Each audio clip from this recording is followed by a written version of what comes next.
Well, just after the Maharashtra Assembly session, Chief Minister Uddhav Thackeray and the leader of opposition, Devendra Fadnavis, lock horns over a number of issues ranging from RA Metro car shed to the use of central agency, or rather misuse of central agency by the government. While Fadnavis lashed out at the Chief Minister for doing politics over the RA Metro car shed, Uddhav Thackeray took a jibe back at him, asking why the BJP is providing special treatment to the bullet train project. The two leaders also clashed over the use of agencies in the state machinery by political parties for their gains. The CM attacked the central agencies, ED and the CBI, for playing a puppet into the centre's hands. On the other hand, Fadnavis hit out at the Chief Minister for those remarks, saying a person holding constitutional position should be careful about making such statements. Metro कारशेडच्या संदर्भात माननीय मुख्यमंत्री असं म्हणाले की याच्यावर राजकारण होऊ नये, हा आपला सगळ्यांचा मिळून प्रोजेक्ट आहे. ते हे का विसरले की या प्रोजेक्टचं 90% काम पूर्ण झालं आहे. मेट्रो कारशेड करता सर्वोच्च न्यायालयाने मान्यता दिली आहे.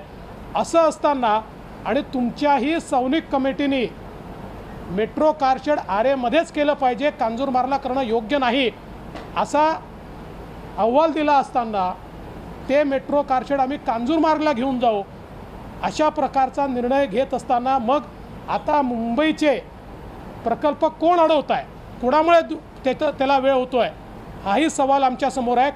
बुलेट ट्रेनच्या बाबतीमध्ये सुद्धा कोणी मागणी केली होती? बुलेट ट्रेन महाराष्ट्रातून मागणी झाली होती. कोणाच्या फायद्यासाठी बुलेट ट्रेन? मुंबईच्या फायद्यासाठी आहे. मुंबईची मोक्याची जागा, तिची किंमत किती होऊ शकते, पण त्याच्यापेक्षा त्याचा वापर हा मुंबई आणि महाराष्ट्राच्या हितासाठी अधिक करता आला असता. ती ऐन मोक्याची जागा आपण बुलेट ट्रेनसाठी दिली कोणी मागितली होती?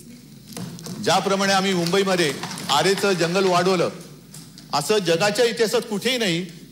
जंगलामध्ये शहरं वसली असतील, पण शहरामध्ये जंगल आणि जिथे वाईल्ड लाईफ आहे अशा ठिकाणी आम्ही जंगल वाढवतो आहोत. इकडे सुद्धा ठीक आहे, आरे कारशेडची जागा आम्ही कांजूरला नेल्यानंतर त्याचे फायदे किती होणार आहेत की जे भविष्यात आपल्याला उपयोगी पडतात.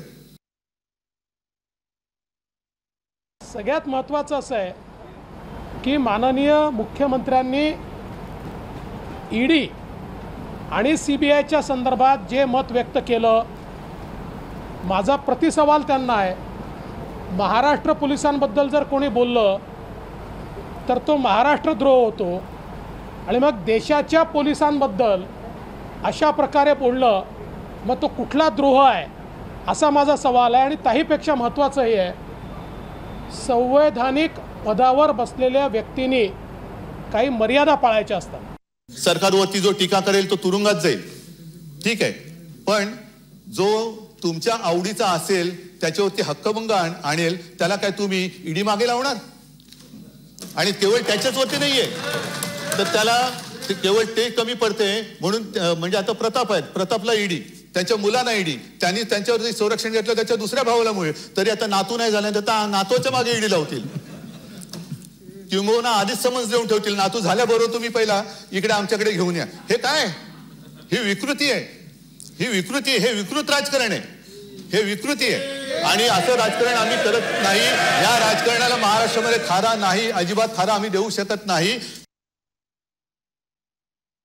And with that, it's time for us to take a short break here on the broadcast. News and updates continue on the other side. Stay with us. Also visit us on mirrornownews.com and follow us on Facebook, Twitter, Instagram and Telegram for more updates. Thanks for watching.